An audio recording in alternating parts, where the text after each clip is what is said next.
Hello viewers, எல்லாருக்கும் வணக்கம். நம்ம இந்த வீடியோவில் 22 February 2024 மார்க்கெட் அப்டேட்டை பார்க்கலாம். அப்புறம் stocks, Bajaj auto, HCL technologies, Eicher motors இதெல்லாம் இதுக்காக ரேலி ஆச்சுது. Kotak Mahindra, HDFC bank, IndusInd bank இதெல்லாம் இதுக்காக விழுந்துச்சு. FSDS இவங்கெல்லாம் வந்து எவ்வளோ க்ரோர்ஸ்க்கு ஸ்டாக்ஸை பை அண்ட் செல் பண்ணியிருக்கிறாங்க. யூஎஸ் மார்க்கெட் இதுக்காக ரேலி ஆச்சுது. க்ரூடு கரன்சி இதோட ரேட்ஸ் எல்லாத்தையும் நம்ம இந்த வீடியோவில் பார்க்கலாம். ஃபஸ்ட் வந்து மார்க்கெட் அப்டேட்டை பார்த்துடலாம். அதுக்கு முன்னாடி நீங்கள் வந்து சேனலை சப்ஸ்கிரைப் பண்ணாமல் இருந்தால் மறக்காமல் சப்ஸ்கிரைப் பண்ணுங்கள். நிஃப்டி பார்த்திங்கன்னா ஒரு 162 பாயிண்ட் வந்து ரேலி ஆச்சுது. பட் நிஃப்டி வந்து இந்த அளவுக்கு மட்டும் மூவ் ஆகலை. இன்ட்ராடேயில் பார்த்திங்கன்னா 21,875 வரை கீழே போயிட்டு 22,250 வரைக்கும் ஹையர் சைடு போச்சுது. ஸோ ஏறக்குறைய 375 பாயிண்ட் வந்து ஒரே நாளில் நிஃப்டி வந்து மூவ் ஆச்சுது. ஸோ இது வந்து இன்ட்ராடே பிளேயர்ஸை வந்து ரொம்பவே கண்டிப்பாக அஃபெக்ட் பண்ணியிருக்கும். இப்போ கிஃப்ட் நிஃப்டி பார்த்திங்கன்னா ஒரு 71 பாயிண்ட் வந்து பாசிட்டிவில் க்ளோஸ் ஆகிருக்குது.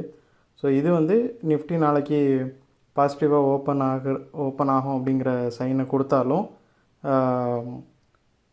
யூஎஸ் மார்க்கெட் வந்து இன்றைக்கி வந்து என்விடியாவோட ரிசல்ட்டுக்கு ரியாக்ட் பண்ணியிருக்குது.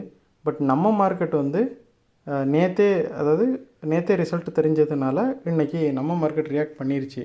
ஸோ யூஎஸ் மார்க்கெட் ரியாக்ட் பண்ணியிருக்கிறதுக்கு மறுபடியும் நம்ம மார்க்கெட் வந்து ரியாக்ட் பண்ணாது. என்ன தான் கிஃப்ட் நிஃப்டி பாசிட்டிவாக இருந்தாலும் மார்க்கெட் வந்து நாளைக்கு விழுறதுக்கான வாய்ப்புகள் தான் வந்து ரொம்பவே அதிகமாக இருக்குது. ஏன்னா 22,250 வந்து ஒரு ஸ்ட்ராங்கான ரெசிஸ்டன்ஸ் வந்து பில்ட் ஆகிருக்குது. நல்லா நாளைக்கு மார்க்கெட் வந்து கொஞ்சம் விழுறதுக்கான சான்சஸ் வந்து அதிகமாக இருக்குது. அப்புறம் ஸ்டாக்ஸாக பார்த்தோம் அப்படின்னா பஜாஜ் ஆட்டோ வந்து ஒரு 266 பாயிண்ட் வந்து ரேலி ஆகிருக்குது. பஜாஜ் ஆட்டோ பார்த்திங்கன்னா ஃபஸ்ட்டே சொன்ன மாதிரி அவங்க ஒரு பைபேக்லாம் பண்ணிகிட்ருக்குறாங்க. நான் ப்ரீவியஸ் வீடியோஸில் அதை பற்றி சொல்லியிருப்பேன். அந்த பைபேக்கு அனௌன்ஸ்மெண்ட்டுக்கு அப்புறமாவே பஜாஜ் ஆட்டோ கொஞ்சமாக ரேலி ஆகிட்டுருக்குது. அப்புறம் வந்து பஜாஜ் ஆட்டோ ரீசெண்டாக யூலோ பைக்ஸில் வந்து ஒரு 45 கோடிக்கு வந்து இன்வெஸ்ட்மெண்ட் பண்ணியிருக்கிறாங்க. இது மூலமாக அவங்க யூலோ பைக்ஸில் வந்து அவங்களோட ஸ்டேக்கு 18.8% இன்க்ரீஸ் ஆகிருக்குது. இந்த நியூஸும் சேர்ந்து பஜாஜ் ஆட்டோ கொஞ்சமாக ரேலி ஆகிருக்குது. அப்புறம் HCL டெக்னாலஜிஸை பார்த்தோன்னா ஒரு 50 பாயிண்ட் ரேலி ஆகிருக்குது. அதுக்கு ரீசன் என்னென்னு பார்த்தோம்னா HCL டெக்னாலஜிஸ் இன்டெல் ஃபவுண்ட்ரி கூட வந்து அவங்களோட கொலாபரேஷன் வந்து இப்போ எக்ஸ்பேண்ட் பண்ணுறாங்க. அது மூலிமா இவங்க 2 பேரும் சேர்ந்து கஸ்டமைஸ்டு சிலிக்கான் சொல்யூஷனை வந்து செமிகண்டக்டர் மேனுஃபேக்சரிங்காக டெவலப் பண்ணுறதா இருக்கிறாங்க. அது மட்டும் இல்லாமல் க்ளவுட் சர்வீஸ் ப்ரொவைடர் ரிலேட்டடாகவும் அப்புறம் வந்து சிஸ்டம் OEMs ரிலேட்டடாகவும் இவங்க வந்து அந்த கொலாபரேஷனை வந்து இன்க்ரீஸ் பண்ணுறாங்க. ஸோ இந்த நியூஸ்னால் HCL டெக்னாலஜிஸ் வந்து நல்லா ரேலி ஆகிருக்குது. அப்புறம் ஐச்சர் மோட்டார்ஸை பார்த்தோம் அப்படின்னா ஒரு 115 பாயிண்ட் வந்து ரேலி ஆச்சுது. அதுக்கு காரணம் அவங்க வந்து ராயல் என்ஃபீல்டோட புது வெர்ஷன் வந்து ஒரு நியூ வெர்ஷனாக லான்ச் பண்ண இருக்கிறதா சொல்லப்படுது. ஸோ இந்த நியூஸும் சேர்ந்து வந்து ஐச்சர் மோட்டார்ஸை ரேலி பண்ண வச்சுச்சு. அது மட்டும் இல்லாமல் ஆட்டோ இண்டெக்ஸ் பார்த்திங்கன்னா 1.64% வந்து இன்றைக்கி ரேலியாக இருக்குது. ஸோ எல்லா ஆட்டோ ரிலேட்டட் ஸ்டாக்குமே வந்து நல்ல ரேலியை கொடுத்துச்சு. அதுக்கு ஆப்போசிட்டாக பேங்க் ரிலேட்டட் ஸ்டாக்ஸ் எல்லாமே கொஞ்சமாக விழுந்துருந்துச்சு. கோட்டக் மஹேந்திரா பார்த்திங்கன்னா 21 பாயிண்ட் விழுந்துருந்துச்சு. HDFC 19 பாயிண்ட் விழுந்துருந்துச்சு. HDFC பேங்க் வந்து 28 பாயிண்ட் வந்து விழுந்துருந்துச்சு. HDFC பேங்க்லேயும் இண்டஸ்இண்ட் பேங்க்லேயும் ப்ராஃபிட் புக்கிங் தான் போச்சு. ஏன்னா ரீசெண்டாக ரெண்டுலேயுமே சில நியூஸஸ் இருந்துச்சு. அதனால் ஒரு சின்ன ரேலி இருந்துச்சு. அதோட இம்பேக்டில் கொஞ்சமாக ப்ராஃபிட் புக்கிங் போயிருக்குது. ஏன்னா இந்த 2 பேங்க்குமே கொஞ்சம் விழுந்துக்கிட்டே தான் இருக்குது. அந்த சமயத்தில் ஒரு சின்ன ரேலி வந்து ப்ராஃபிட் புக் பண்ணுறதுக்கு எதுவாக அமைஞ்சிருச்சு. கோட்டக் மஹேந்திராவில் பார்த்திங்கன்னா அவங்களோட சீனியர் மேனேஜ்மெண்ட்டில் வந்து நிறைய சேஞ்சஸை வந்து பண்ணிகிட்ருக்குறாங்க. ஸோ இந்த சேஞ்சஸ்னால் வந்து கொஞ்சமாக அந்த ஸ்டாக்கு வந்து விழுந்திருக்குது. ஏன்னா அந்த சேஞ்சஸ் வந்து கொஞ்சம் நெகட்டிவாக பார்க்கப்படுது கோட்டக் மஹேந்திராவுக்கு.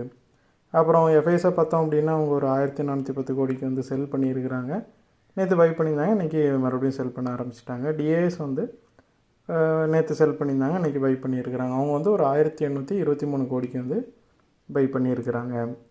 அப்புறம் யூஎஸ் மார்க்கெட்டை பார்த்தோம் அப்படின்னா டவ் வந்து ஒரு 456 பாயிண்ட்ஸ் வந்து ரேலி ஆகிருக்குது. ரீசெண்ட் டைமில் டவ் வந்து இந்த அளவுக்கு பெரிய அமௌண்ட்டுக்கு வந்து ஒரே நாளில் ரேலி ஆகிருக்குது. S&P 500 வந்து ஒரு 105 பாயிண்ட் வந்து ரேலி ஆகிருக்குது. நாஸ்டாக் ஒரு 460 பாயிண்ட் ரேலி ஆகிருக்குது. டவ்வும் S&P 500ம் வந்து ஆல் டைம் ஹையில் க்ளோஸ் ஆகிருக்குது. இதுக்கு காரணம் வந்து முக்கியமாக அந்த NVIDIAவோட ரிசல்ட்டு தான். NVIDIA வந்து ஒரு மேசிவ் ரிசல்ட்டை வந்து கொடுத்துருந்தாங்க. ஸோ அதோட இம்பேக்ட் தான் வந்து US மார்க்கெட் வந்து இந்த அளவுக்கு ரேலியை கொடுத்துருக்குது. அந்த NVIDIAவோட ரிசல்ட் அதோடு நிற்கலை. வேறு நிறையா AI ஸ்டாக்ஸ், அப்புறம் technology stocks, semiconductor related stocks, அதோட ETFs எல்லாத்தையுமே வந்து நல்லா ரேலி பண்ணி விட்டுருச்சு. அதோட இம்பேக்ட்டு தான் வந்து US மார்க்கெட்டு இந்த அளவுக்கு ரேலியாக இருக்குது. ஸோ ஒரு ஸ்டாக் வந்து எப்படி ஒரு மார்க்கெட்டையே வந்து ரேலி பண்ண வச்சுருக்குங்கிறதுக்கு இது ரொம்பவே சிறந்த உதாரணம். அப்புறம் கிரிப்டோவை பார்த்தோன்னா பெரிய சேஞ்சஸ் எதுவும் இல்லை. க்ரூடு பார்த்திங்கன்னா அதுவும் பெரிய சேஞ்சஸ் எதையும் காட்டல. கரன்சியில் பார்த்திங்கன்னா USD வந்து இந்தியன் ருப்பி எகென்ஸ்டாக விழுந்துருக்குது. நம்ம மார்க்கெட் வந்து ஓரளவு ஆல் டைம் ஹையில் இருக்கிறது இந்தியன் ருப்பிக்கு கொஞ்சமே ஒரு நல்ல விஷயமாக பார்க்கப்படுது. இந்தியன் ருப்பி கொஞ்சமாக ஸ்ட்ராங் ஆகிருக்குது. அதோட இம்பேக்ட் தான் வந்து USD இந்தியன் ருப்பிக்கு எகென்ஸ்டாக அந்த அளவுக்கு விழுந்துருக்குது. அப்புறம் கோல்டை பார்த்திங்கன்னா கோல்டுலேயும் பெரிய சேஞ்சஸ் எதுவும் இல்லை. இந்த வீடியோவில் நான் உங்களுக்கு கொடுத்த இன்ஃபர்மேஷன்ஸ் எல்லாம் கண்டிப்பாக ஹெல்ப்ஃபுல்லாக இருந்திருக்கும்னு நான் நம்புகிறேன். இது உங்களோட ஃபியூச்சர் ட்ரேடிங் செஷனுக்கு கண்டிப்பாக ஹெல்ப் பண்ணும். இந்த வீடியோ உங்களுக்கு பிடிச்சிருந்துச்சின்னா லைக் பண்ணுங்கள், ஷேர் பண்ணுங்கள், மறக்காமல் சேனலுக்கு சப்ஸ்கிரைப் பண்ணுங்கள். அப்படியே இந்த பெல் ஐக்கானை கிளிக் பண்ணிங்கன்னா டெய்லி அப்டேட்ஸ் தவறாமல் கிடைக்கும். தேங்க்ஸ் ஃபார் வாட்சிங், கீப் சப்போர்ட்டிங். நான் இன்னொரு வீடியோவில் உங்களை மறுபடியும் நாளைக்கு சந்திக்கிறேன். தேங்க்யூ.